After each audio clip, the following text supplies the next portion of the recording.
मैं डॉक्टर मंजुनाथ, हिंदी विभाग अध्यक्ष, पॉम्पई कॉलेज आइकला मंगलूर तथा अध्यक्ष मंगलूर विश्वविद्यालय हिंदी अध्यापक संघ मंगलूर, आप सभी का इस व्याख्यान में स्वागत करता हूँ।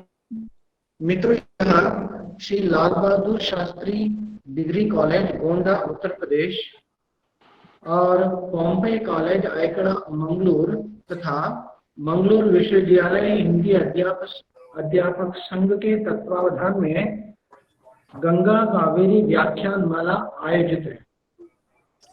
तो यह 7वां व्याख्यान है। अब तक हमारे व्याख्यान में जुड़े हुए हैं डॉक्टर अनुज लुगुन, जो आदिवासी कवि हैं, और जो लाल बहादुर शास्त्री महाविद्यालय के जो हिंदी विभाग अध्यक्ष डॉक्टर शैलेंद्र मिश्र, और उसके बाद डॉक्टर आशीष त्रिपाठी आचार्य हिंदी विभाग जो बनारस हिंदू विश्वविद्यालय वाराणसी, वे हमारे साथ जुड़े हुए थे। और उसके बाद सत्येंद्र त्रिपाठी वरिष्ठ नाट्य आलोचक, पूर्व आचार्य एवं अध्यक्ष हिंदी विभाग SNDT विश्वविद्यालय मुंबई। और उसके बाद इस महीने का ये जो पहला व्याख्यान है और इस व्याख्यान माला का यह 7वां व्याख्यान है। जो आज का व्याख्यान होगा समकालीन हिंदी कहानी के संदर्भ में। तो हमारे साथ आज के व्याख्यान में जुड़े हुए हैं प्रोफेसर अरुण होता।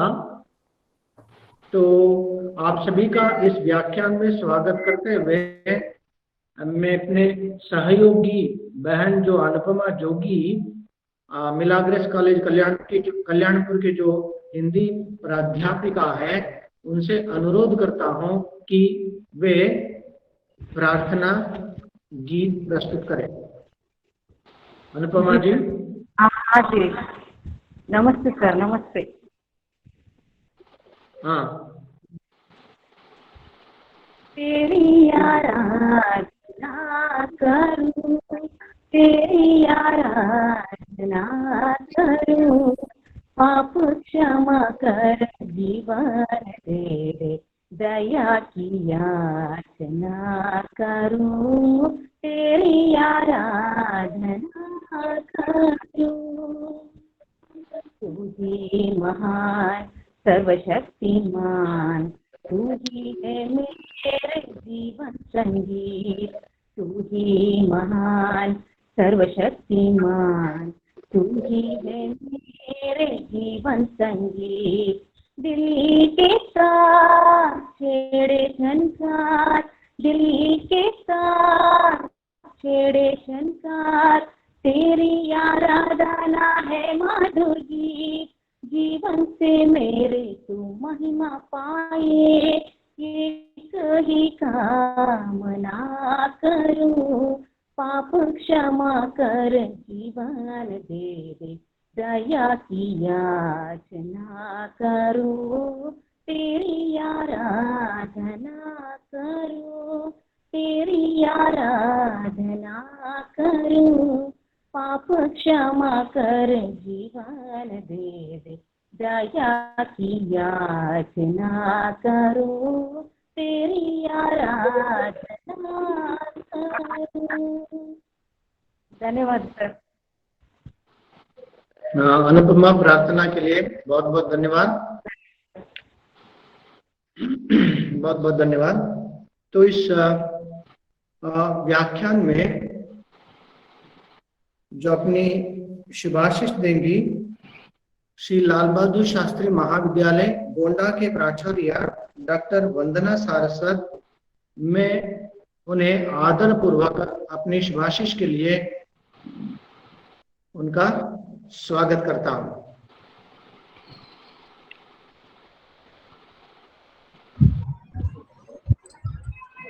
सभी वेब मंच पे उपस्थित सभी सम्मानित विद्वानों को सादर अभिवादन।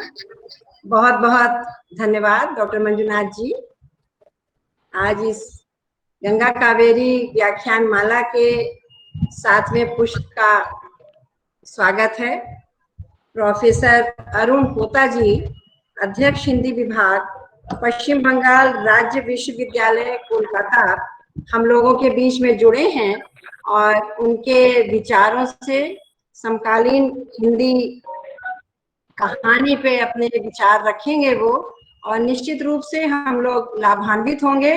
अभी मैं सुन रही थी जब वो जुड़े थे, बड़ी अच्छी बात उन्होंने कही कि ये राष्ट्रीय एकीकरण की दिशा में किया गया बहुत अच्छा प्रयास है, और निश्चित रूप से जो ऐसे भाव रखेगा और स्वयं विद्वान होते हुए भी दूसरे विद्वान की कद्र करना जानता होगा, तो निश्चित रूप से ही वो इसके लिए बहुत प्रशंसा की बात है। बहुत धन्यवाद मैं उन्हें देती हूँ। वो अभी चर्चा इस पे कर रहे थे कि अगले गोष्ठी में, अगले व्याख्यान माला में जब वर्धा विश्वविद्यालय के कुलपति जी जुड़ेंगे तो उनको सुनने के लिए भी वो रहेंगे। तो अच्छा विद्वान इतना अच्छा श्रोता होता है, ये आज मैंने इसमें सुन के जाना उनसे, बहुत अच्छा लगा। और आप लोगों का जो ये प्रयास है निश्चित रूप से हम लोगों को भी मौका देता है कि वेब मंच के माध्यम से ही इन सभी के विचारों से लाभान्वित हो पाते हैं, सुन पाते हैं, जो शायद हम लोग ऑफलाइन मोड में कभी संभव नहीं हो पाता। इतनी देर रसास्वादन करना, इतनी अच्छी साहित्य की चीजों का, जो कि निश्चित रूप से अब इस व्याख्यान माला को सुनने के बाद ये लगता है कि साहित्य वाकई में समाज का दर्पण है। जो अब तक सुनते थे, अब वो परिलक्षित होता है कि साहित्य के माध्यम से भी राष्ट्रीय एकीकरण के लिए, उत्तर से दक्षिण की ओर जोड़ने के लिए हम वेब मंच के माध्यम से प्रयास कर सकते हैं, एक सफल प्रयास कर सकते हैं। इन्हीं शब्दों के साथ मैं आयोजक मंडल को भी बहुत बहुत इसके लिए धन्यवाद देती हूँ और उनके लिए बहुत शुभकामनाएं। और जो हमारे शिष्य के रूप में यहाँ उपस्थित हैं, डॉक्टर जयशंकर जी, डॉक्टर मंजुनाथ जी, उनके मित्र, उन सबके लिए बहुत शुभाशीष कि इसी प्रकार से सतत प्रयास करते रहेंगे तो मुझे लगता है कि हिंदी को फिर से अपने उचित स्थान पे बैठाने में इन लोगों की बहुत महती भूमिका होगी। धन्यवाद। मैडम, आपका बहुत बहुत धन्यवाद, अपनी शुभकामनाओं के लिए बहुत बहुत धन्यवाद। मित्रों, आगे बढ़ते हैं। आज के मुख्य वक्ता हैं डॉक्टर अरुण होता, जो हमारे बड़े भाई की तरह हमारे साथ बर्ताव करते हैं और हमारा का जो पहचान है। तो मैं ज्यादा विस्तार में ना जाते हुए संक्षिप्त रूप से उनका परिचय आपके सामने प्रस्तुत करता हूँ। डॉक्टर अरुण होता, professor and head of the department of Hindi, जो वेस्ट बंगाल वहाँ पर जो कार्यरत हैं, जो इन्होंने जिसकी अपना शोध कार्य किया है, और उसके साथ साथ जो इनका जो बहुत सी मतलब बहुत लंबी सेवा है हिंदी अध्यापक के रूप में, और इनके मार्गदर्शन से बहुत सी जो मार्गदर्शन में जो बहुत से जो शोध कार्य है, और इन्होंने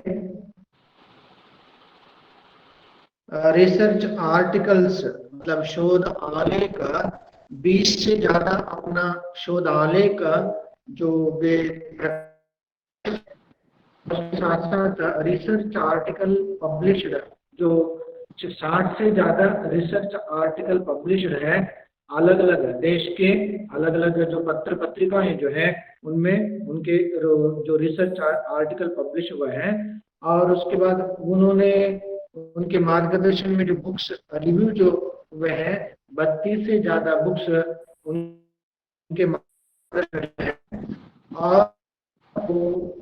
उनके 15 से ज्यादा किताब प्रकाशित है, 15 से ज्यादा पुस्तक प्रकाशित है।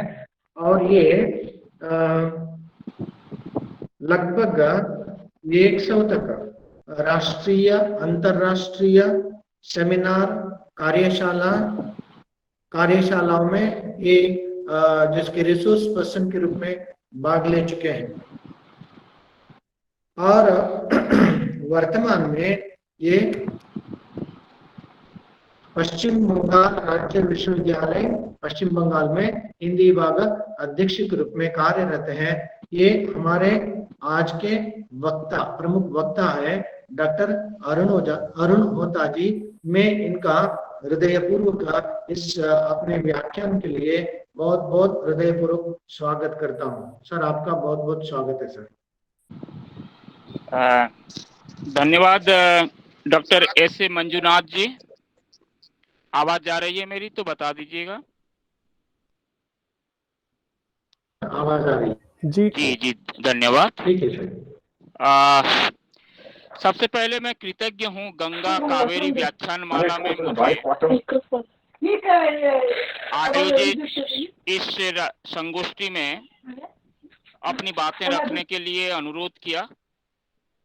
और मैं ये मानता हूँ कि चाहे केरल हो, कर्नाटक हो, तमिलनाडु हो अथवा बंगाल हो, उड़ीसा हो, इनका हिंदी के साथ जो संबंध है, हिंदी प्रदेशों के साथ ये जो संबंध है, ये कहीं ना कहीं भाषा के तौर पर, साहित्य के तौर पर हम लोगों को एक दूसरे से जोड़ने का प्रयास है। और गंगा कावेरी व्याख्यान माला में ये 7वां आयोजन है जिसमें मुझे आमंत्रित किया गया है कुछ बातें रखने के लिए। सबसे पहले मैं इसके आयोजक मंडल डॉक्टर शैलेंद्र नाथ मिश्र जी जो गोंडा से हैं, डॉक्टर एस ए मंजुनाथ हैं और डॉक्टर जयशंकर तिवारी जी हैं गोंडा से। इन मित्रों का साधुवाद करता हूं, इन्हें धन्यवाद अर्पित करता हूं कि आपने इस विषय पर बातचीत करने के लिए हमें यहाँ आमंत्रित किया है। मैं समझता हूं मैं सबसे पहले आप लोगों के प्रति शुक्रिया कहना, आभार प्रदर्शन करना मेरा कर्तव्य इसलिए है क्योंकि इसमें आप लोग सुन रहे हैं, बाद में जो लोग भी सुनेंगे उन लोगों के प्रति भी मैं बहुत आभारी हूँ। आज का विषय समकालीन हिंदी कहानी है, लेकिन मेरा ये प्रयास रहेगा क्योंकि इसमें कुछ हिंदी के अध्यापक भी हैं और उन लोगों ने प्रेमचंद से शुरू करते हुए जयप्रकाश करदम तक को न केवल पढ़ा है बल्कि पाठ्य पुस्तकों में भी उनकी कहानियों को वे पढ़ा रहे हैं। कोई ये कह सकता है कि सर समकालीन कहानी विषय है, आप प्रेमचंद की कहानी दूध का दाम से क्यों शुरू करना चाह रहे हैं। मैं इसलिए करना चाह रहा हूं कि हर एक कहानी आंदोलन के पीछे एक पृष्ठभूमि होती है और समकालीन कहानी के बारे में मेरा मानना यह है कि इस समकालीन कहानी के पीछे एक लंबा इतिहास है और उसके सामने, उसके आगे भविष्य की कहानी के लिए एक लंबी चुनौती है। और इस बीच में जो रचनाएं लिखी गई उस पर हम जरूर बात करेंगे, लेकिन कुछ ऐसी कहानियां हैं, मैं जो मेरे मित्र यहाँ उपस्थित हैं जो प्रेमचंद की कहानी दूध का दाम पढ़ा रहे हैं, राजेंद्र यादव की मेहमान पढ़ा रहे हैं, अज्ञे की हिलीबोन की बतखें पढ़ा रहे हैं या फिर अमरकांत की हत्यारे पढ़ा रहे हैं, तो अमरकांत तक की कहानियों की जो है, ये जो 4-5 कहानियां हैं जिनका मैंने जिक्र किया उसके बारे में हम थोड़ी सी बात करेंगे, फिर समकालीन कहानी में आएंगे। इसलिए भी ये नहीं कि उनके सिलेबस में है इसलिए मैं बताऊंगा, बल्कि इसलिए भी जरूरी ये है कि देखिए कि कैसे साहित्य में सब कुछ अचानक नहीं हो जाता, आसमान से नहीं टपकता कुछ भी, उसकी एक परंपरा होती है। 1900 से अगर हम कहानी की शुरुआत मान लें तो 1900 से लेकर 1975 के कालखंड में तमाम साहित्यकार आए, कहानीकार आए और लंबा कहानी का इतिहास है। तो प्रेमचंद के जो चर्चा हम करने जा रहे हैं ये इसलिए भी जरूरी है क्योंकि वहां से हमें सूत्र मिलते हैं और किसी भी भाषा और साहित्यकार के लिए बड़ी इच्छा ये होती है कि जैसे कि आप हिंदी में कहानी लिख रहे हैं तो आपको भी लगता होगा कि मैं प्रेमचंद की तरह बनूं। आप कवि हैं तो जाहिर सी बात है कि आपको भी लगता होगा कि आप निराला या नागार्जुन की तरह बने। तो वहां से हम बहुत कुछ सीखते हैं। परंपरा कोई सड़ी गली मान्यता नहीं होती है, परंपरा से ही आधुनिकता विकसित होती है। तो परंपरा को हम अग्राह्य नहीं कर सकते, परंपरा को हम छोड़ नहीं सकते। तो उसी परंपरा के क्रम में यदि हम दूध का दाम कहानी पर विचार करते हैं तो आप देखते हैं कि गर्भवती स्त्री की पीड़ा से कहानी की शुरुआत होती है। जमींदार का परिवार है और 3 बेटियों के पिता होने के बाद अब बड़ी मंशा यह है कि चौथी संतान जो है एक बेटा हो, और बेटा होता भी है दूध का दाम कहानी में। तो चौथी संतान बेटा के रूप में उत्पन्न हुआ और दुख इस बात का है कि जो जमींदारनी है उसके सीने से जो है बच्चे को पिलाने के लिए दूध नहीं निकलता है। तो ये एक नीची जाति की जो स्त्री है उसे ये काम दिया जाता है। स्वाभाविक है कि वह केवल दूध नहीं पिलाती है, उसका भी एक बच्चा है। जमींदार का बेटा जो है वो है सुरेश को तो दूध पिलाती ही है, लेकिन अपना बेटा जो है मंगल को वह जमींदार के घर से लाया गया जो दूध है वह पिलाती है। इतना बड़ा त्याग होता है और वह त्याग करती है क्योंकि, और उसी त्याग के चलते जो है एक अलग तरह की उसके मन में मातृत्व का भाव भी जगता है। लेकिन हमारे यहाँ जो पोंगापंथी पंडित होते हैं, प्रेमचंद उनकी खबर कैसे लेते हैं? तब उसके लिए धर्म का अर्थ बदल जाता है। वो कहा जाता है कि बेटा जो है वो अछूत के जो है अछूत के यहाँ जो नीची जाति की स्त्री है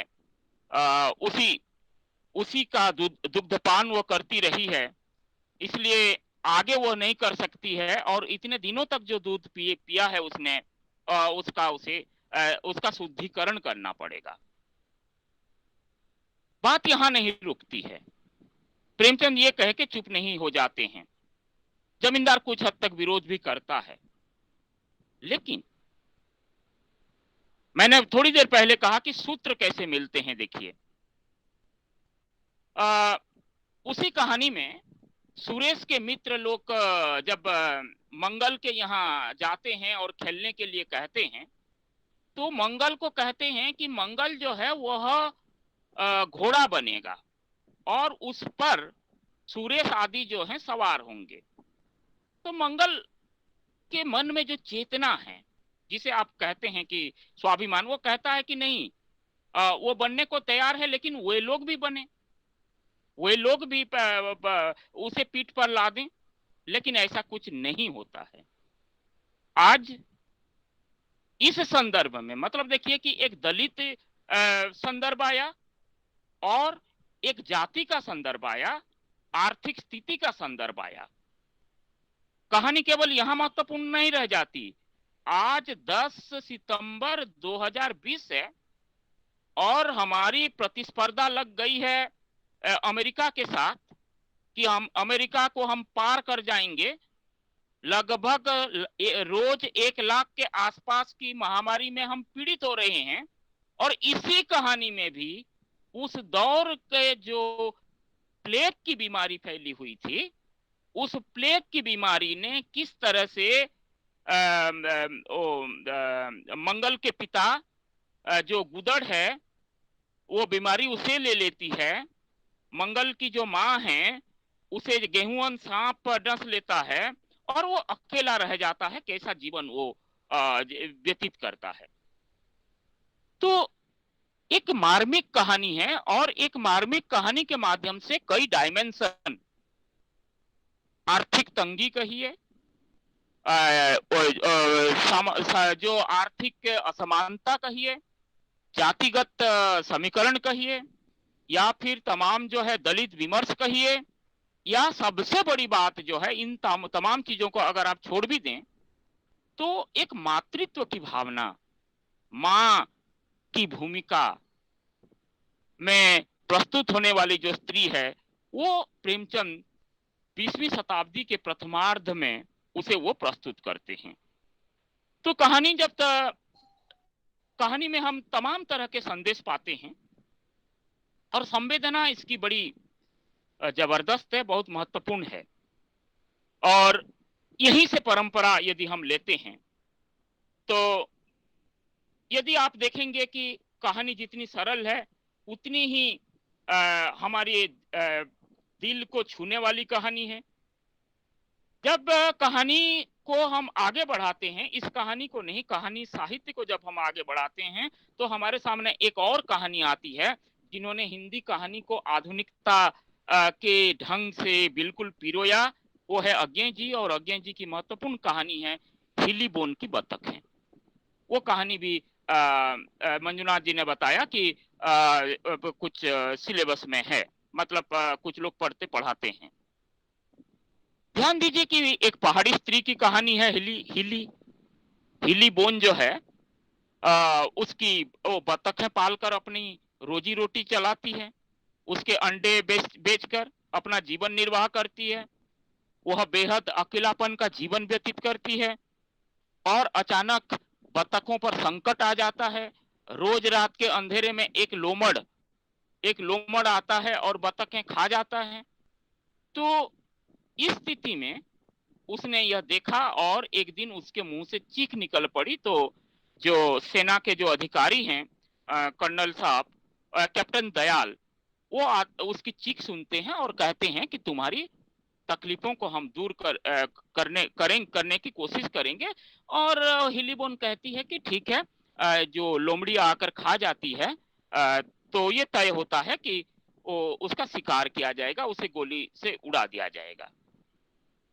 अब वो शिकारी प्रवृत्ति के हैं कैप्टन साहब, कैप्टन दयाल जी, और उन्होंने रात अंधेरे में उस लोमड़ को गोली से उड़ा देते हैं।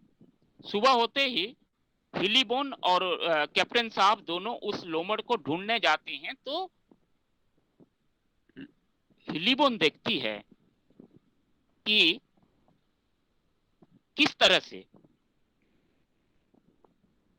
लोमड़ी उस पर लदी पड़ी है और लोमड़ी के उस लोमड़ के कई बच्चे लगभग बिलख रहे हैं। और अचानक हिलीबोन के अंदर एक उद्वेलन होता है, उसके हृदय में परिवर्तन होता है और वह कैप्टन दयाल को हत्यारा कहती है। आखिर यह जो हत्यारा है, कहानी बड़ा कॉम्प्लेक्स है।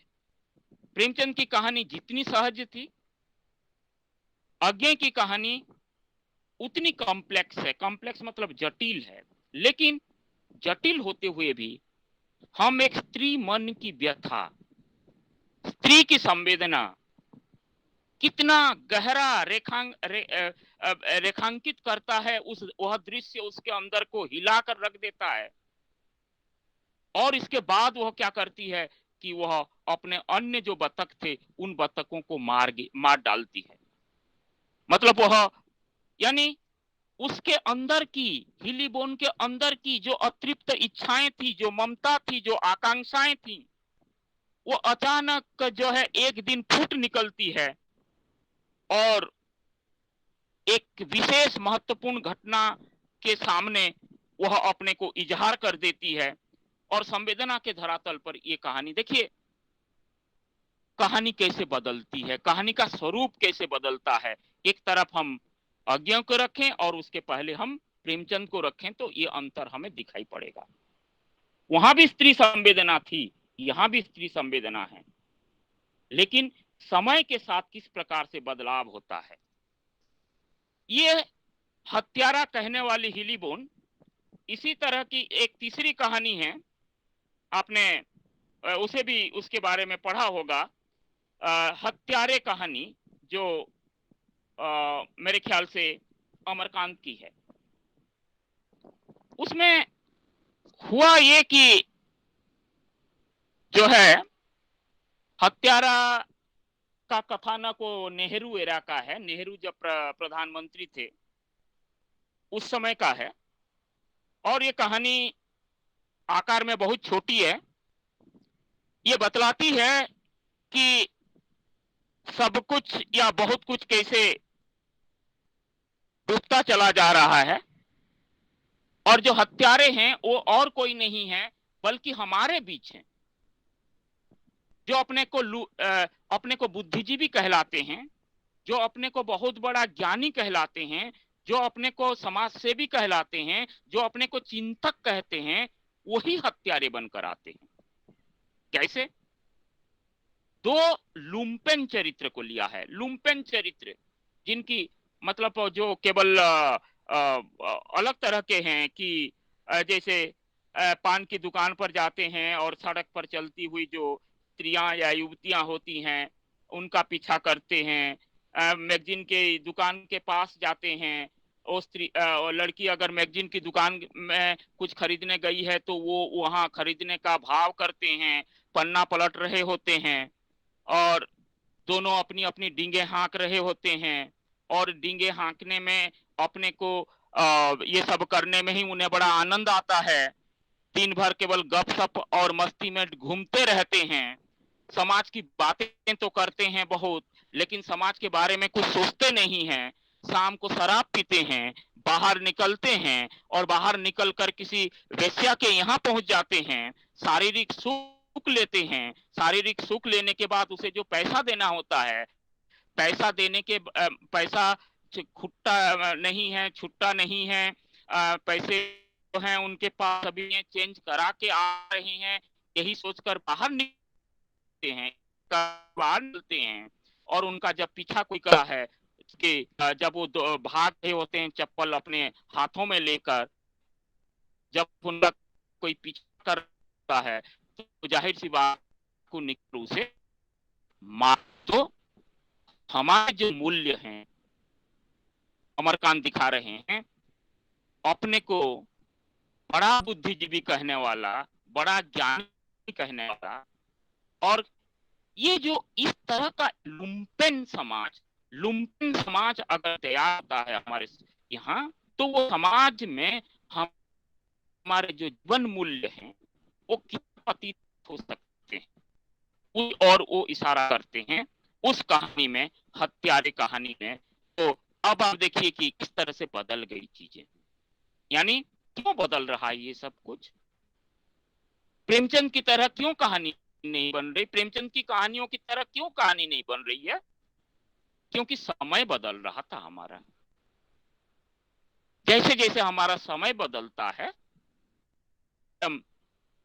मैडम प्रिंसिपल कह रही थी कि होता यह है कि साहित्य समाज का दर्पण होता है, तो जैसे जैसे समय बदलता है हमारी कहानी का स्वरूप भी बदलेगा। जैसे अगर हम राजेंद्र यादव तक आते हैं, देखिए इन तीनों कहानियों में तो एक कथा है, एक कहानी है, लेकिन आगे के दौर में वो कहानी जो कथापन है, कथा जो चलती है, उसकी एक आदि होती है, उसका एक मध्य होता है, एक चरम उत्कर्ष होता है, वो सब कुछ नहीं है आगे की कहानी में। जैसे हम राजेंद्र यादव की कहानी अगर हम मेहमान को सामने रखते हैं, हम मेहमान को सामने रखते हैं, एक क्लर्क की जिंदगी आती है, और एक क्लर्क की जिंदगी जो आती है, उस जिंदगी के माध्यम से हम निम्न परिवार में जो मानसिकता, वो मानसिकता को देखते हैं। जबकि उनकी जो पत्नी है पुष्पा, मतलब जो क्लर्क है, जो कथावाचक है, वो हमेशा नॉर्मल रहती है, वो कुछ पाना नहीं चाहती। मध्यवर्गीय मानसिकता क्या है? मध्यवर्गीय मानसिकता है अवसरवादिता, मध्यवर्गीय मानसिकता है अपने को ऊंचा दिखाना, पाखंड का जो उससे अधिक दिखाना। तो इसी पृष्ठभूमि में ही कहानी रची गई है। और सोचता कि अगर जो बड़े आदमी आए हैं, यानी उसके घर में जो मेहमान बनकर आए हैं, उनको दिखाने के लिए कि उनकी सेवा के लिए वो कथावाचक सामने आता है कि स्त्री के प्रति मध्यवर्गीय समाज में जो मानसिकता है कर हमारे सामने आती है। जैसे कि पुष्पा जो है नॉर्मल एक साड़ी पहनकर लपेटकर आ जाती है मेहमानों के सामने, क्योंकि वो दिखावा उसको पसंद नहीं है। लेकिन लेखक चाहता है कि नहीं, वह ठीक ढंग से आए।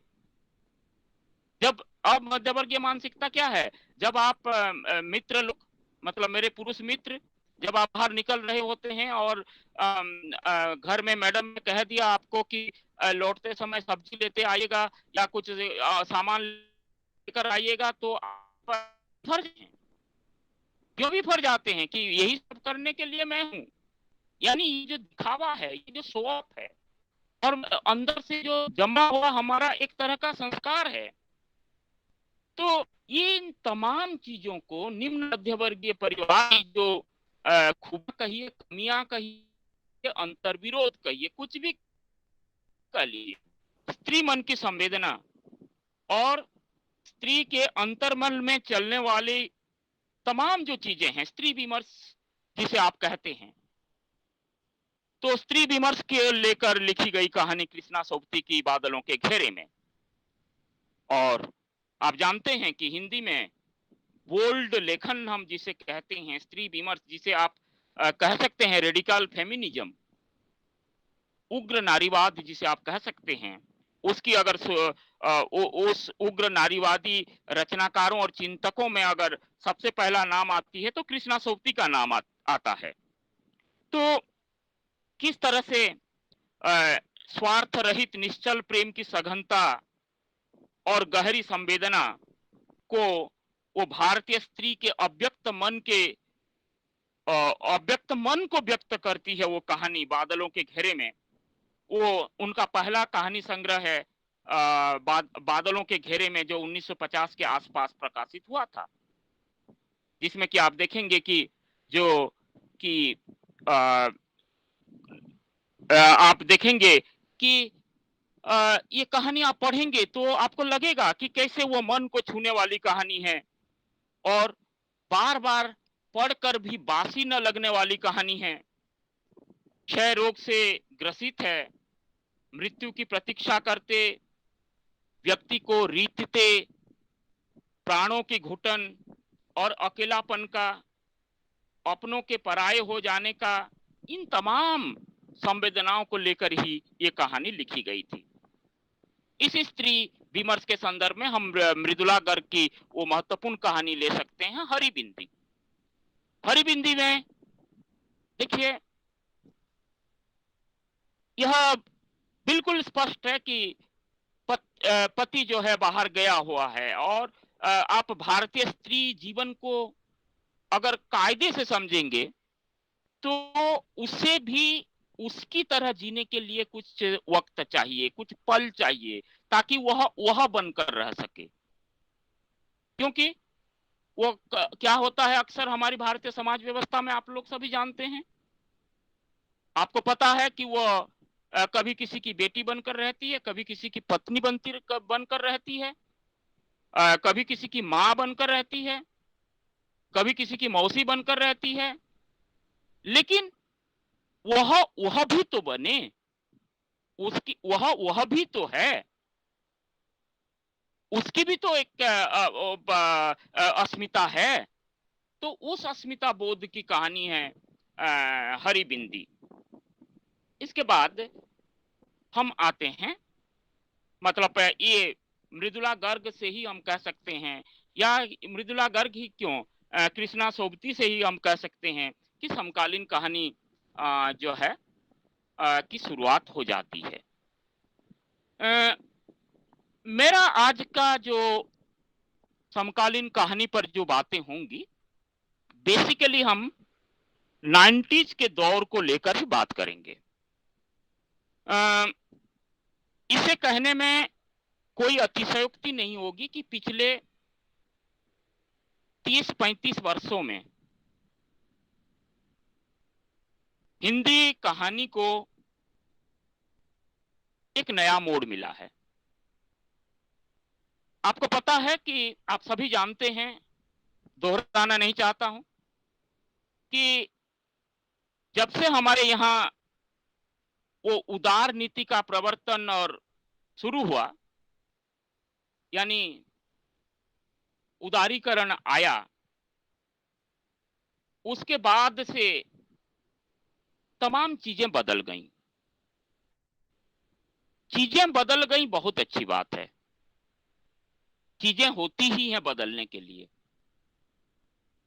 लेकिन हुआ ये, चीजें तो बदली, साथ ही साथ मनुष्य की जो स्वाभाविक प्रवृत्ति है वो भी बदलती चली गई। हम नहीं रहे, नागरिक नागरिक नहीं रह गया, मनुष्य मनुष्य नहीं रह गया, मनुष्य व्यक्ति में तब्दील हो गया। और मनुष्य और व्यक्ति में बड़ा अंतर है। मनुष्य व्यक्ति में तब्दील हो गया और हमारे जो नाते रिश्ते थे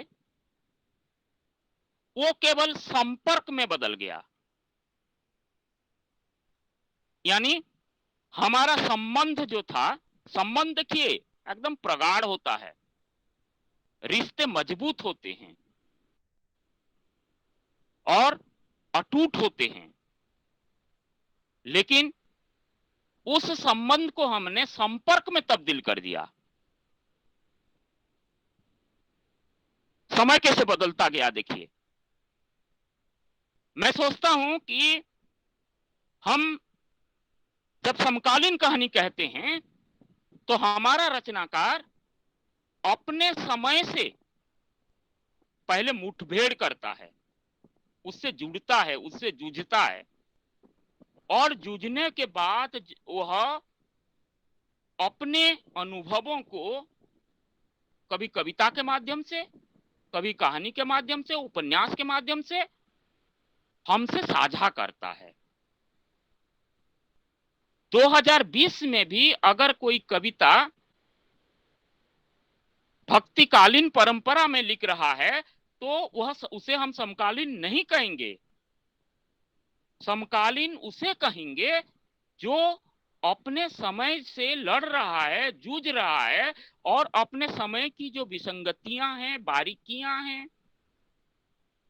उससे परिचित हो रहा है, उससे अनुभूत कर रहा है, और आने वाले समय के लिए कुछ पदचिन्ह, फुटस्टेप्स डाल रहा है, वही समकालीन होगा।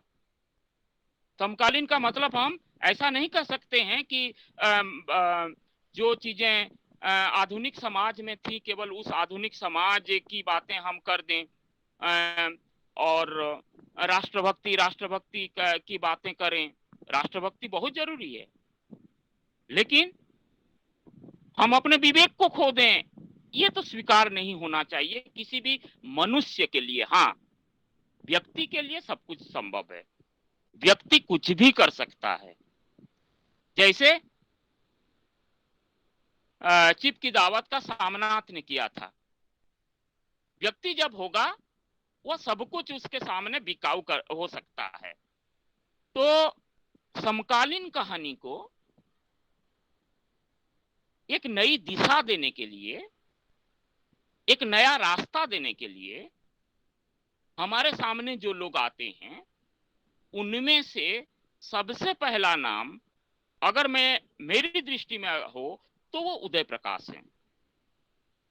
उदय प्रकाश इसलिए हैं क्योंकि उदय प्रकाश की चाहे वो टेप्चू हो, तिरिच हो और अंत में प्रार्थना हो या मोहनदास हो, पालगोमरा का स्कूटर हो या फिर वारेन हेस्टिंग्स का सांड हो, मैंगोसिल हो, ये कोई भी आप कहानी संग्रह उठा लीजिए, बिल्कुल एक बारीक परिवर्तन आप देखेंगे इनके पहले के संग्रह, मतलब जो हिंदी कहानी के इसके पहले के दौर की कहानियों को और इन कहानियों में। हालांकि उदय प्रकाश को कम ये नहीं कहा गया, उस जमाने में सत्ता में बैठने वाले लोगों ने या बागडोर जिन लोगों ने संभाली थी उन लोगों ने कहा कि हिंदुत्ववादी हैं, नारी विरोधी हैं, तमाम चीजें कही भी गई। अक्सर कहा जाता है, किसको नहीं कहा गया, हमारे प्रेमचंद को नहीं छोड़ा गया, प्रेमचंद तक को दलित विरोधी कह दिया गया, निराला तक को कह दिया गया। हर बड़े रचनाकार के साथ होता है, चिंता मत कीजिए। इसलिए अगर आपकी बदनामी हो रही है, कहीं आप पर आरोप लग रहा है तो ध्यान दीजिए, आप में कुछ है, इसीलिए आपका विरोध हो रहा है। बंगाल में रामकृष्ण परमहंस को हम याद करते हैं और कहते हैं जब उनके जीवन काल में उनकी कोई निंदा करता था तो वो कहते थे कि मैंने तो उसका कोई भला नहीं किया है, यानी मैंने तो उसके लिए कुछ अच्छा किया नहीं, वो क्यों मेरी निंदा कर रहा है। तो ये मनुष्य की प्रवृत्ति है। तो उदय प्रकाश की भी एक कहानी है यहाँ पाठ्य पुस्तक में, जो है नेल कटर। आप लोगों को पता होगा कि उदय प्रकाश के पिता माता ही नहीं बल्कि उनके दादा दादी तक भी जो हैं कैंसर से पीड़ित होकर गुजरे थे और बहुत कम उम्र सबको मिली थी। नेल कटर कहानी में आप देखेंगे तो क्या कथा है, कुछ कोई कथा ही नहीं है, क्या कहानी है। दरअसल मां कैंसर ग्रस्त हैं और एक नेल कटर ढूंढा जा रहा है। जो नेल कटर की कथावाचक के पिता कुंभ मेले से लेकर आए थे और बिल्कुल ही वो नेल कटर ढूंढते नहीं मिल रहा है। इलाहाबाद में से जो लाए थे कुंभ मेले से और कुछ साल पहले, उसके बीच में नीले कांच का एक सितार बना हुआ था और उसे कहीं रख दिया गया, वो मिल नहीं रहा है। पता नहीं मैंने कहां रख दिया, ये लेखक कह रहा है। लेकिन कहना क्या चाह रहे हैं इसमें, आपके लिए नेल कटर का खोना, आप तत्काल क्या कहते हैं, नेल कटर का अगर खो गया या कैंची अगर आपकी कोई खो गई तो आप उससे क्या कहते हैं, अरे ठीक है 100-150 रुपए की बात है, दूसरा आ जाएगा। लेकिन क्या सबके लिए ऐसा है? मुझे नहीं लगता है। नेल कटर सिर्फ नेल कटर नहीं होता है, कैंची सिर्फ कैंची नहीं होती है, वस्तु केवल वस्तु नहीं होती है, और वस्तु कहीं खो भी जाए तो खोती नहीं है। वो वस्तु खो गई लेकिन वह खोई नहीं, वो हमारे अंदर कहीं छिपी रह जाती है। तो एक जो लगाव है, यानी हमारी जो यूज एंड थ्रो वाली कल्चर है, उपभोक्तावादी जो संस्कृति है, हमने जो केवल एक वस्तु के तौर पर ही उसे देखा है, लेकिन उसके प्रति भी जो एक लगाव होता है, उस लगाव को, उस संवेदना को बारीक अध्ययन करते हैं उदय प्रकाश अपनी उस कहानी में, नेल कटर वाली कहानी में। मैं उनकी दूसरी कहानियों में नहीं जा रहा हूं क्योंकि बड़ा व्यापक विषय है। उसमें जाना। या फिर अगर आप अखिलेश जी को लें, अखिलेश जी ने चाहे वो जल डमरू मध्य हो या शापग्रस्त हो, चिट्ठी हो, इन संग्रहों की अगर आप कहानियां पढ़ेंगे तो देखेंगे कि किस तरह से वो अपने समय से मुठभेड़ करते हुए अपने जो समय और समाज की संवेदनाओं को, चित्रों को वो किस रूप में प्रस्तुत कर रहे होते हैं हमारे सामने। और जो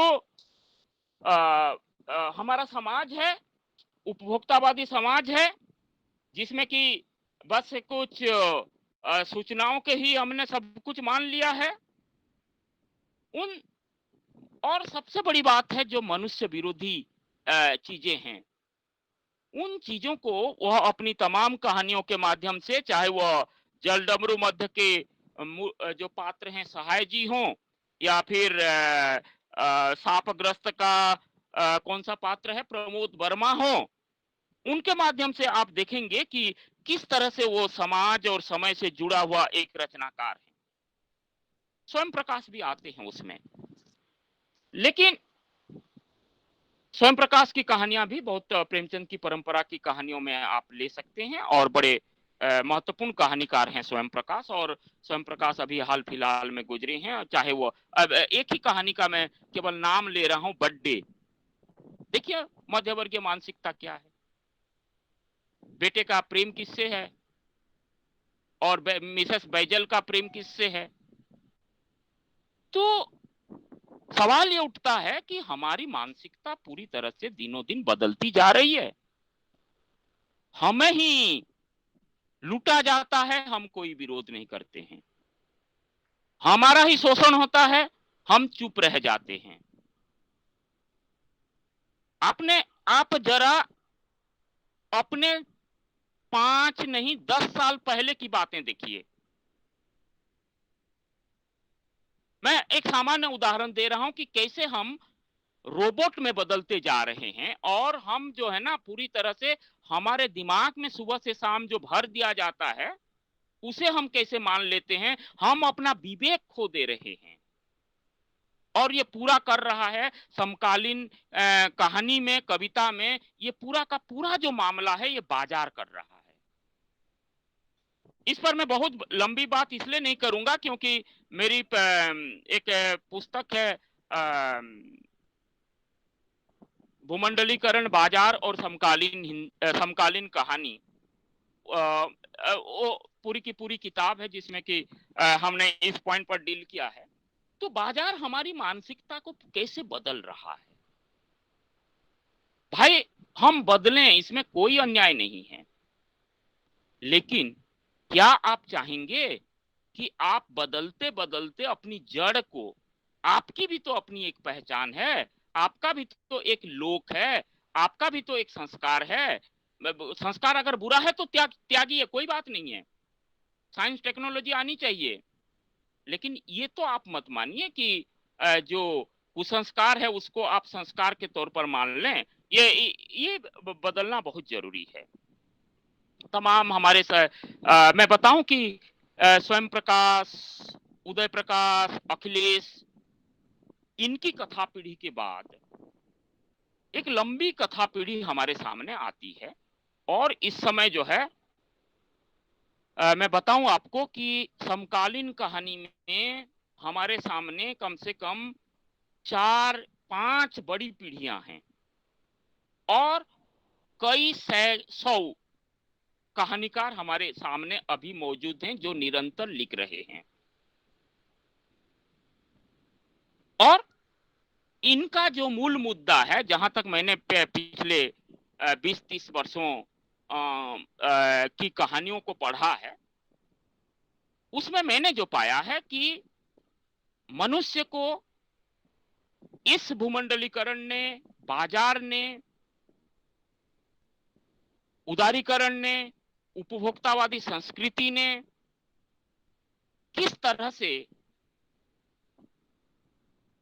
कहीं का नहीं छोड़ा है और पूरी तरह से बदलता जा रहा है। लेकिन सब चुप, साहित्यिक चुप, कविजन अवाक। मुक्तिबोध अपने जमाने में कह गए थे और वो देख पा रहे थे अपने आने वाले समय को, और अपने समय को तो देख ही रहे थे, आने वाले समय को भी। कहीं से कोई विरोध तो नहीं हो रहा है, यानी हमको यह स्वीकार है, हमने आंखें मूंद कर स्वीकार कर लिया। तो मैं बात जो कर रहा था, हमारा जो समकालीन कहानीकार हैं, चाहे वो शशिभूषण हो, मनीषा हो, या उनके पहले के योगेंद्र आहूजा हो, मध्य प्रदेश के भालचंद्र जोशी हो, मनोज रुपड़ा हो महाराष्ट्र के, कैलाश बनवासी हो छत्तीसगढ़ के, प्रियदर्शन हो दिल्ली के, अल्पना मिश्र हो दिल्ली की, संजय कुंदन दिल्ली के, या फिर बाद के जो तमाम रचनाकार आए, उन तमाम रचनाकारों में हम ये चिंता पाते हैं कि ठीक है, जो कुछ घटित हो रहा है उस घटित को हम समझें तो पहले।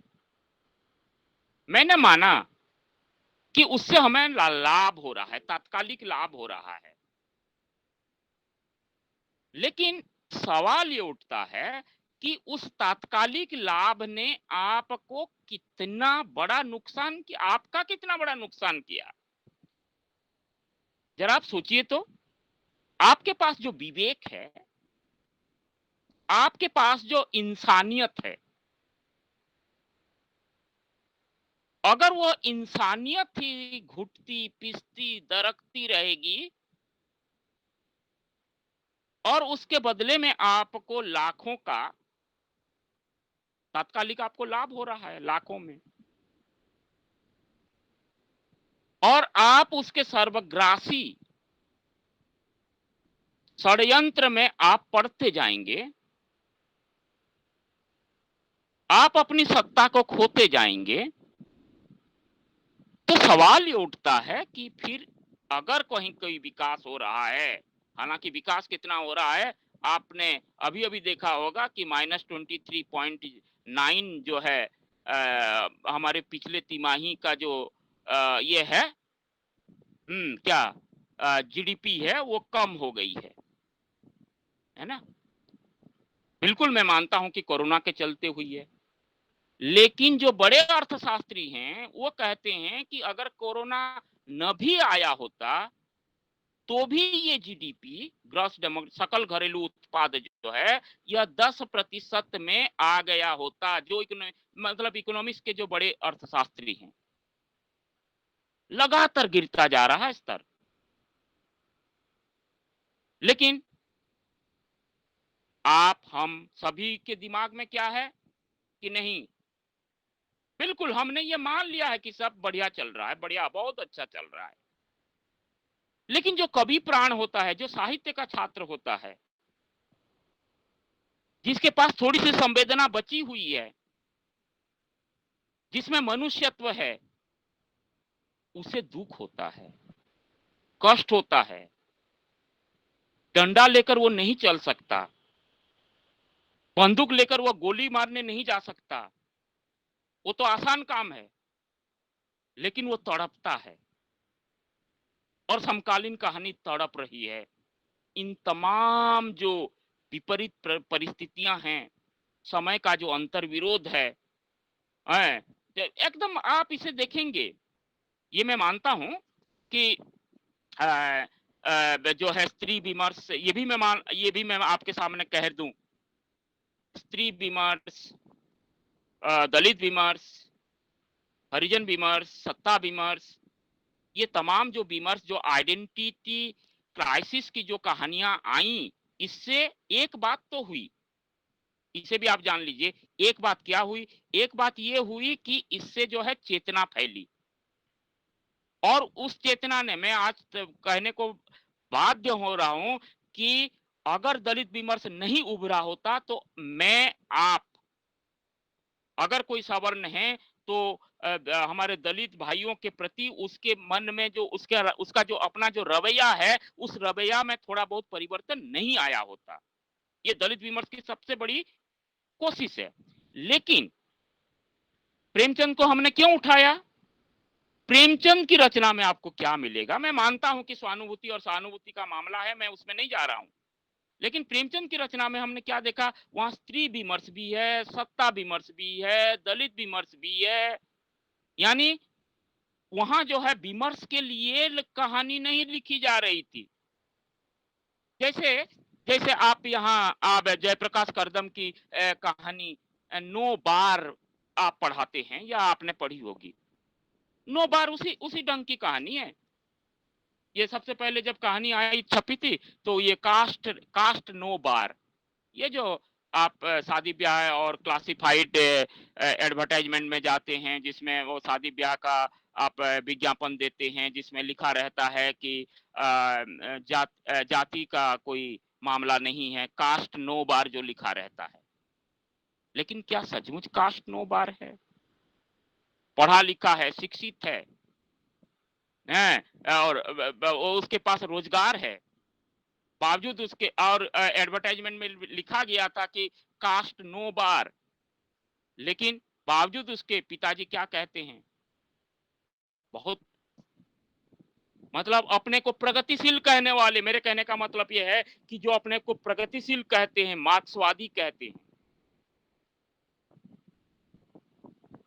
वे भी अपनी बेटी से कहते हैं कि ये शिक्षा दीक्षा सब कुछ थोड़े ना ठीक ठाक हो जाता है, ऐसा तो नहीं होता है कि वह सब तो ठीक है कि हम जाति पाति को नहीं मानते।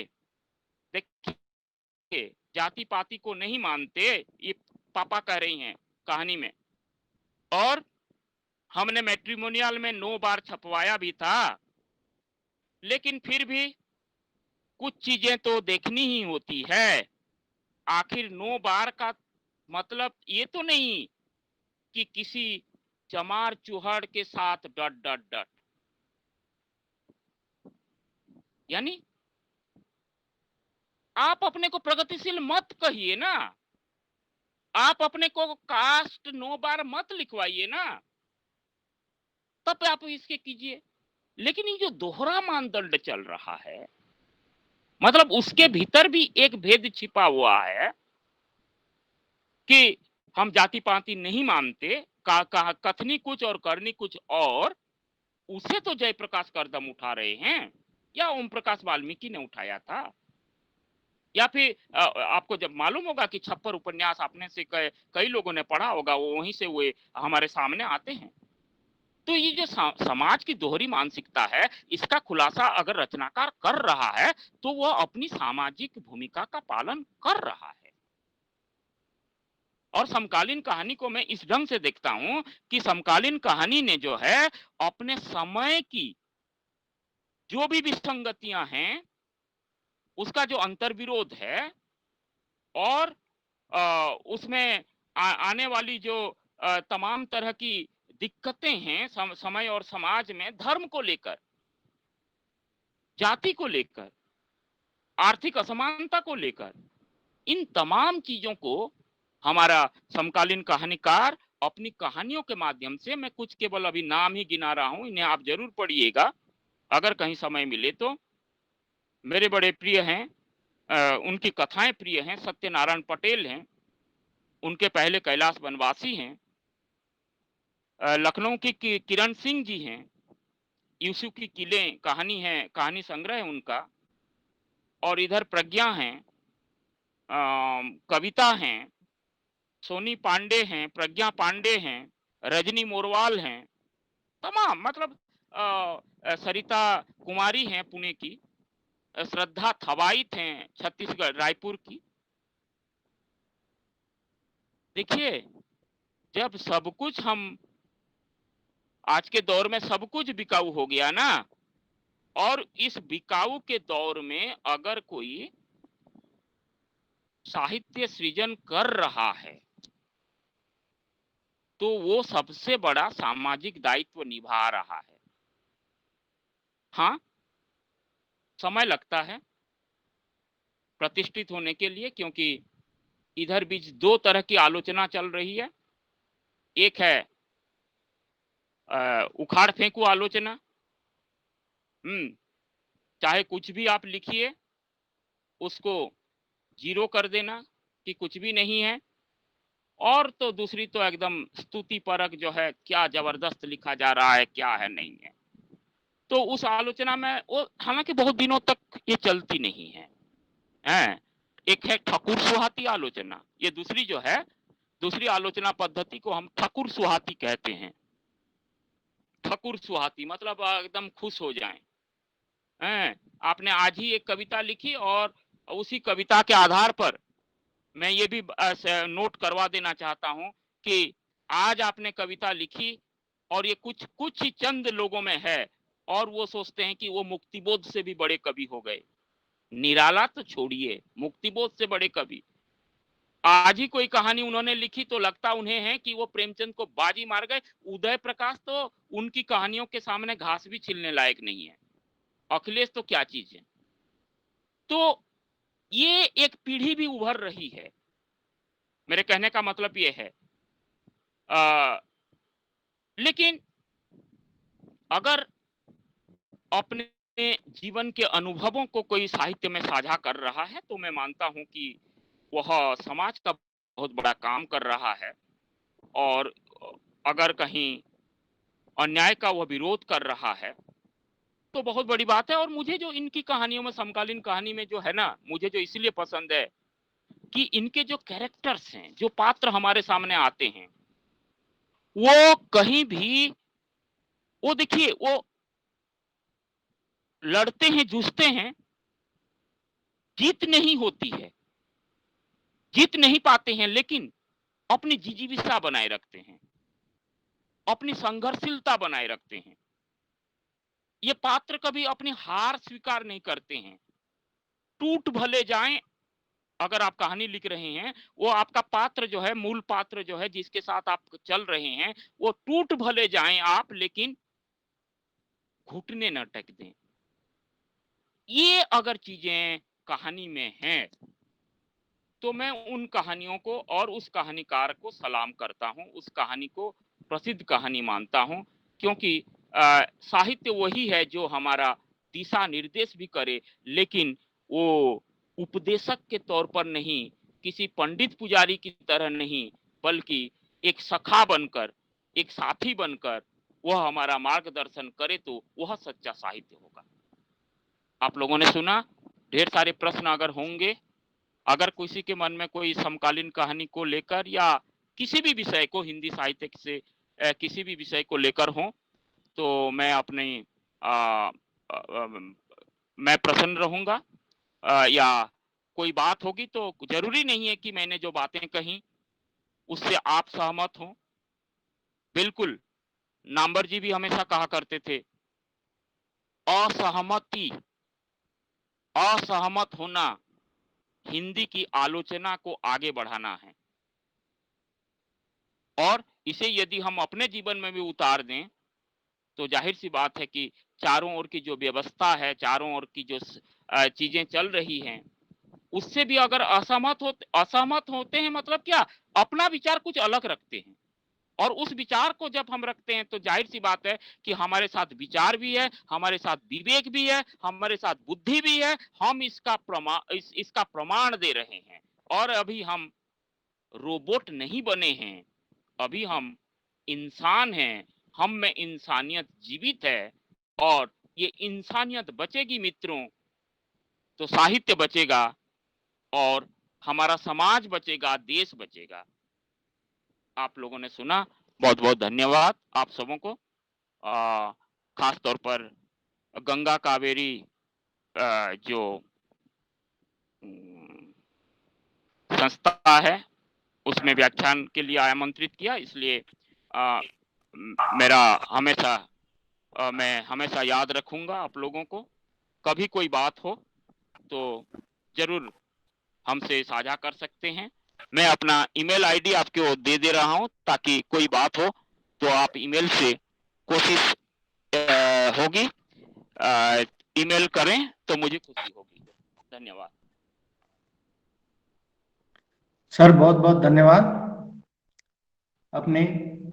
मैं अपने साथियों से अनुरोध करता हूं कि कोई अपना विचार या अपना संदेह या अपना प्रश्न अभी व्यक्त करना चाहते हैं तो आपका स्वागत है।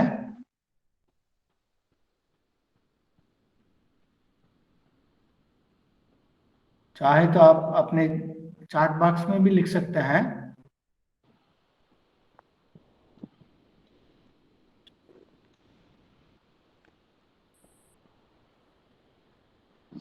या अपना माइक अनम्यूट करके बोल सकते हैं। आप सादर आमंत्रित हैं।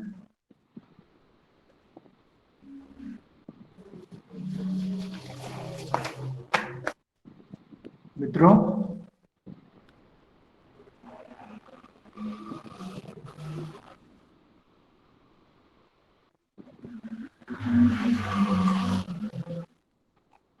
ये पहली मर्तबा हुआ कि हमको 4 से 5 दिया गया था तो हमने समय से ही खत्म किया, अन्यथा हमारा बहुत लंबा चलता है और मैं उकताता रहता हूँ। बोरियत महसूस करने नहीं देना चाह रहा था कि ये पहली बार है सर। नहीं तो ताकि आयोजकों को किसी तरह की कोई दिक्कत ना हो। दिक्कत कोई नहीं सर, मगर ये पहली बार है कि 5 बजे 5 तक या खत्म हो गया, नहीं तो 5 साढ़े 5 तक वो चलता रहता था। जी जी जी जी जी। तो मित्रों, आपसे अनुरोध है, अगर कोई सवाल या संदेह या प्रश्न जो कुछ भी आपके मन में है तो आप पूछना चाहते हैं तो आपका सादर आमंत्रित है। जैसे कि हमारे साथ जो हरुणोता सर जुड़े हुए हैं, आचार्य एवं अध्यक्ष हिंदी विभाग पश्चिम बंगाल राज्य विश्वविद्यालय के। उन्होंने अपने वक्तव्य में कहा कि हम नहीं रहे, नागरिक नहीं रहा, संबंध संपर्क में बदल गए। वर्तमान वैश्वीकरण के इस दौर में आप कुछ कह रहे हैं तो लोग आपकी आलोचना करेंगे। उदारीकरण, बाजारीकरण, उपभोक्तावादी संस्कृति ने मनुष्य को कहीं का नहीं छोड़ा। 2 तरह की आलोचना चलती है। जीवन के अनुभव को साहित्य में साझा करना ही जो सही साहित्य होता है। तो इस तरह सर आपने अपने वक्तव्य में हमारे साथ जुड़कर समकालीन हिंदी कहानी और कहानी के संदर्भ में आपने अपना वक्तव्य प्रस्तुत किया है। इसके लिए मैं बहुत बहुत धन्यवाद समर्पित करता हूं सर। और अगर अपने साथी कोई संदेह या कुछ पूछना चाहते हैं, या तिवारी जी आप कुछ। तिवारी जी को सुने बिना हम क्विट कैसे करेंगे मीटिंग? वो बोलेंगे सर। हाँ वही तो। मिश्रा जी भी हैं, मिश्रा जी से भी परिचय हुआ। जी जी, गंगा कावेरी व्याख्यान माला के इस 7वें व्याख्यान में आज प्रोफेसर अरुण होता जी, जो पश्चिम बंगाल राज्य विश्वविद्यालय में प्रोफेसर हैं और अध्यक्ष हैं, उनके प्रति हम आभार ज्ञापित करते हैं लाल बहादुर शास्त्री कॉलेज की ओर से, पंपई कॉलेज एकला मंगलुरु की ओर से और विहास की ओर से। बहुत ही सारगर्भित और बहुत सटीक ढंग से सर आपने समकालीन हिंदी कहानी की पृष्ठभूमि बताई और उसके बाद आपने महत्वपूर्ण जी। तिवारी जी, एक प्रश्न है यहाँ पर जो चैट बॉक्स में लिखा हुआ है जी। मित्र सैयद शेख सईद ने लिखा है जी। सर, समकालीन कहानी और नई कहानी में क्या अंतर है? जी तिवारी जी आप बता दीजिए, नहीं तो हम हैं। हाँ हाँ हाँ, बिल्कुल बिल्कुल। मैं बता देता हूँ, जो बचेगा सर आप बता दीजिएगा। जी जी जी जी जी। देखिए, प्रश्न बहुत अच्छा है और एक सामान्य जिज्ञासा का ये प्रश्न है। नई कहानी आंदोलन पहले शुरू हो गया था। 60 के दशक में नई कहानी आंदोलन शुरू हुआ था। समकालीन शब्द जहां भी लगता है, जब कविता के विशेषण में आता है या कहानी के विशेषण में आता है, तो प्रायः आपातकाल के समय से कहा समकालीनता को देखा जाता है। यानी 1975 के आसपास समकालीन कहानी, समकालीन हिंदी कविता की शुरुआत मानी जाती है। यद्यपि बहुत बढ़िया, बहुत इस संबंध में वैसे आलोचकों का कथन है कि इसको रबड़ की चीज तरह जो है लोगों ने खींचा भी है इधर उधर। तो नई कहानी आंदोलन पहले शुरू हुआ और समकालीन कहानी आंदोलन बाद में 1975 के आसपास। बाकी सर बताएंगे जी। नई कहानी के त्रयी जो हैं, तीन तिकड़ी जो हैं, राजेंद्र यादव, कमलेश्वर और आप जानते हैं कि मोहन राकेश जी। तो ये इन त्रयी ने हिंदी कहानी को नई कहानी में बहुत, हालांकि इन लोगों ने अमरकांत वगैरह को या फिर उस समय आने वाले लोगों को उसमें उतना स्थान नहीं दिया था, या फिर अभी रेणु का शतवार्षिकी चल रहा है, जन्म शताब्दी चल रही है, लेकिन रेणु ने भी महत्वपूर्ण कहानियां उस दौर में लिखी थी। बहरहाल देखिए कि नई कहानी का जो कंसर्न है, यानी उस नई कहानी का जो सरोकार है, वो सरोकार केवल मैं और वह यहाँ तक सीमित है। यानी विवाह, परिवार और विवाहेतर संबंध, इसमें आप नई कहानी को अक्सर पाएंगे। वहां कोई पात्र अगर है भी नई कहानी में, तो वह के तौर पर है, मैं के तौर पर है। लेकिन जैसे कि तिवारी जी ने बताया और सही बताया कि 75 के बाद जो है समय बड़ी तेजी से बदला। आप जानते हैं जयप्रकाश नारायण और इमरजेंसी आदि के चलते जो है गांव में जो उभार आया, चेतना फैली, और उसके बाद ये 75 से 90 तक और 90 से 2020 तक, अगर हम समकालीन कहानी को दो भागों में बांट दें, दो खंडों में बांट दें, तो इसके जो कंसर्न है, ये वो परिवार का जो तंग घेरा है, उस घेरे से बाहर आती है कहानी। इसका व्यापक परिप्रेक्ष्य आता है। अभी जो बात हम कर रहे थे, या फिर जो मंजुनाथ जी या तिवारी जी या बाद में मिश्रा जी करेंगे, आप लोग करेंगे, तो इसमें अपना समय और समाज महत्वपूर्ण हो जाता है। नई कहानी में व्यक्ति महत्वपूर्ण था, पात्र महत्वपूर्ण, व्यक्ति महत्वपूर्ण था। और ये हम कहते कि नई कहानी का कोई महत्व नहीं। नई कहानी का अपने आप में, जैसे नई कविता का महत्व है, नई कहानी का भी बड़ा महत्व है। और ये सारी चीजें आई कैसे, आप जानते हैं कि new novel, new short story, new writing का जो दौर चला था, उसी की नकल हम कह सकते हैं। लेकिन समकालीन कहानी की सबसे, दोनों के सरोकार, मतलब एक वाक्य में कहूं, एक शब्द में अगर कहूं कि दोनों के सरोकार भिन्न भिन्न है। एक का सरोकार कहीं ना कहीं सीमित है और दूसरे का सरोकार वो बड़ा व्यापक है, राष्ट्रीय स्तर पर है। ये मेन अंतर है उसका। और जाहिर सी बात है कि तमाम चीजें तो फिर अंतर आते ही हैं, लेकिन अभी के लिए मैं इतना ही कि दोनों के सर भिन्न हैं। एक सीमित सरोकार है, सरोकार मतलब कंसर्न, CON, कंसर्न कहीं सीमित है, तो यहाँ समकालीन कहानी में मैं कंसर्न बहुत बड़ा मानता हूँ। अब आप एक कहानी को ले लीजिए, उदास की वो कहते हैं कि टेपचू कहानी को ले लीजिए। टेपचू कहानी सरोकार को देखिए, किस तरह से वो एक पात्र है, एकदम निम्न वर्ग का पात्र है, और किस तरह से वो पूरा समाज का करता हुआ आता है। हमारी जो धार्मिक व्यवस्था है, सामाजिक, हमारे जो आर्थिक व्यवस्था की पोल खोल वो कैसे करता है। लेकिन नई कहानी में क्या है, नई कहानी में बस जो है वो व्यक्ति की चीजें ही व्यक्ति तक सीमित रह जाती है। ये मेन कंसर्न है। और कोई प्रश्न आया?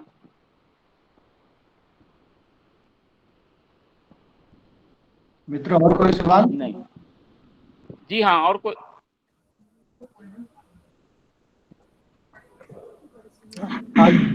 आगे बढ़ाइए कार्यक्रम डॉक्टर एस.ए. मंजुनाथ जी। अच्छा, संभवतः नहीं। सर आपका बहुत बहुत धन्यवाद। मंगलूर विश्वविद्यालय हिंदी अध्यापक संघ, पॉम्पे कॉलेज एकड़ा मंगलूर एवं श्री लाल बहादुर शास्त्री महाविद्यालय गोंडा उत्तर प्रदेश की ओर से आपको बहुत बहुत धन्यवाद समर्पित करता हूं। सर आप हमारे साथ जुड़े और उसके साथ जो समकालीन हिंदी कहानी विषय पर आपने बहुत सुंदर व्याख्यान हमारे सामने प्रस्तुत किया है, इसलिए मैं आपको बहुत बहुत आभार प्रकट करता हूं सर। एक प्रश्न चैट बॉक्स में धन्यवाद। चैट बॉक्स में आया है, आप देख सकते हैं। क्या समकालीन कहानी आज की समस्याओं को उजागर करने में सक्षम है? बिल्कुल कर रही है मैडम। सर मैं कहना, और सक्षम कहां तक है ये ना पूछा जाए। मैं महत्व किसको देता हूं पता है? मैं महत्व देता हूं कि अगर उसने डुबकी लगाई थी तो मोती उसके हाथ में आए कि नहीं, ये कंसर्न नहीं है मेरा। सवाल यह है कि उसने डुबकी लगाई कि नहीं। यानी समकालीन कहानी प्रयास ये कर रही है कि अपने समय की समस्याओं को, क्योंकि बहुत दिनों तक कविता के लिए भी ये बात थी कि किसानों पर कोई कहानी नहीं है, किसानों पर कविता नहीं लिखी जा रही है, बहुत सारी चीजें कही जा रही थी। समकालीन कहानी में भी बात की जा रही थी कि अरे साहब तो बस वो महानगरीय जीवन बोध को लेकर ही कहानी लिख रहे हैं, लेकिन हमारा किसान कहाँ गया, हमारा जो गरीब तबका है वो कहाँ गया, प्रेमचंद जिनके साथ थे वे लोग सब कहाँ गए, कहानी में वो सब अनुपस्थित क्यों हैं। लेकिन मुझे खुशी है कि मैं ये सारी चीजें आज की समकालीन कहानी में पाता हूं। इसलिए कहां तक सक्षम है ये मैं नहीं कहूंगा, लेकिन एक प्रयास जारी है कि समय और समाज की जो समस्याएं हैं, विसंगतियां हैं, परेशानियां हैं, उसका जो अंतर्द्वंद है, उसके जो अंतर्विरोध है, और कभी धर्म के नाम पर, कभी जाति के नाम पर, कभी और किसी के नाम पर जो लड़ाए जा रहे हैं, समकालीन कहानी में इन तमाम चीजों का उल्लेख है। और उल्लेख करने के लिए उल्लेख नहीं है, कथा सूत्र में है, कथा के सूत्रों में ये चीजें आती हैं। इसलिए मैं ये कह सकता हूं कि हमारा समकालीन कहानीकार अपनी समस्याओं से रूबरू है, तभी वो एक कहानियों में आ रही हैं। धन्यवाद प्रश्न पूछने के लिए शेख साहब। बहुत बहुत धन्यवाद सर। तो आगे बढ़ते हैं। इस व्याख्यान में उपस्थित सभी लोगों को, जो विद्वज्जन हैं, उनका धन्यवाद ज्ञापन करेंगे। डॉक्टर शैलेंद्र नाथ मिश्र जी, जो एसोसिएट प्रोफेसर और हिंदी विभागाध्यक्ष हैं श्री लाल बहादुर शास्त्री महाविद्यालय गोंडा उत्तर प्रदेश के, मैं उनसे अभी निवेदन करता हूं कि वे अभी अपना धन्यवाद ज्ञापन प्रस्तुत करें। उसके पहले मैं मैडम प्रिंसिपल से अपना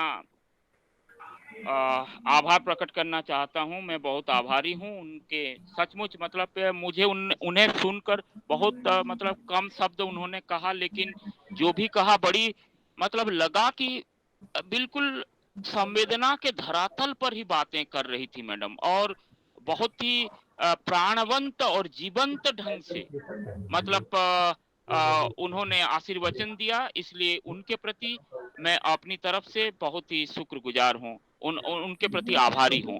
नमस्कार मैडम।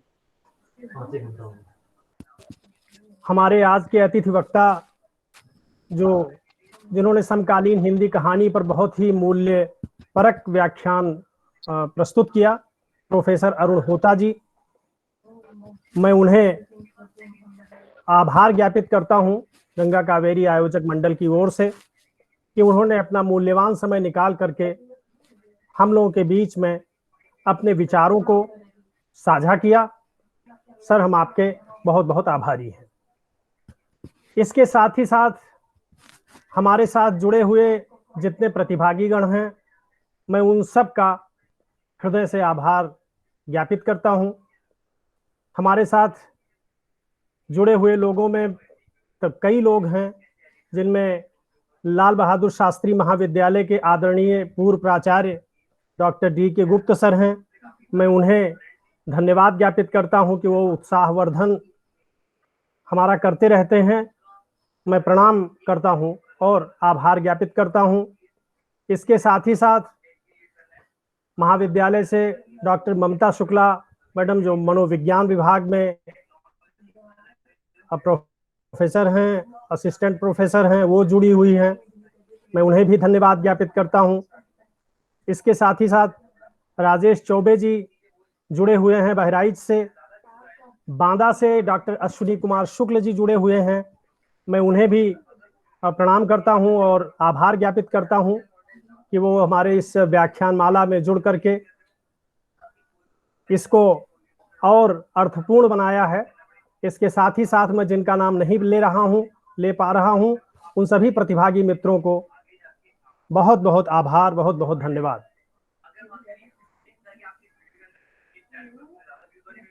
धन्यवाद के लिए बहुत धन्यवाद तिवारी जी। तो मित्रों, आपको सूचना के तौर पर मैं यहाँ बताना चाहता हूँ कि यह 7वां व्याख्यान है, इस महीने का दूसरा व्याख्यान है।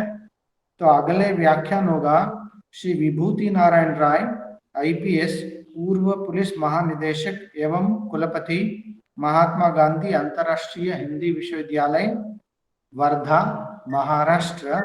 वे हमारे साथ जुड़ेंगे अगले हफ्ते इसी समय गुरुवार को। मतलब हमारा व्याख्यान हर गुरुवार को 4 बजे से लेकर के 5 बजे तक होता है। तो उसमें पठनीयता का संकट विषय पर हमारे साथ जुड़ेंगे श्री विभूति नारायण राय। और इस महीने का अंतिम व्याख्यान होगा जो डॉक्टर अवधेश कुमार जी का है, उनका विषय होगा निराला और सरोज स्मृति। निराला और सरोज स्मृति पर उनका जो व्याख्यान होगा, जो आचार्य है हिंदी एवं तुलनात्मक भाषा विभाग, महात्मा गांधी अंतर्राष्ट्रीय हिंदी विश्वविद्यालय, वर्धा, महाराष्ट्र से है। तो मित्रों, आप सभी का अगले व्याख्यान में मैं स्वागत करता हूं। और यह हमारे साथ बहुत से जो हमारे साथी भी जुड़े हुए हैं, हमारे जो मंगलूरु विश्वविद्यालय हिंदी अध्यापक संघ के जो कोषाध्यक्ष जुड़े हुए हैं, और जो PG सेंटर के जो मैडम सुमा मैडम जी जुड़ी हुई हैं, और उसके जो हमारे जो मंजुनाथ उड़ुपा जुड़े हुए हैं, उन सभी का मैं, और हमारे साथ ही बहुत से साथी जुड़े हुए हैं, उन सभी का मैं तहे दिल से आभार व्यक्त करता हूं। और उसके साथ साथ यह घोषणा करता हूं कि यह व्याख्यान, ठीक है तिवारी जी? जी, यह व्याख्यान, आज का व्याख्यान संपन्न है।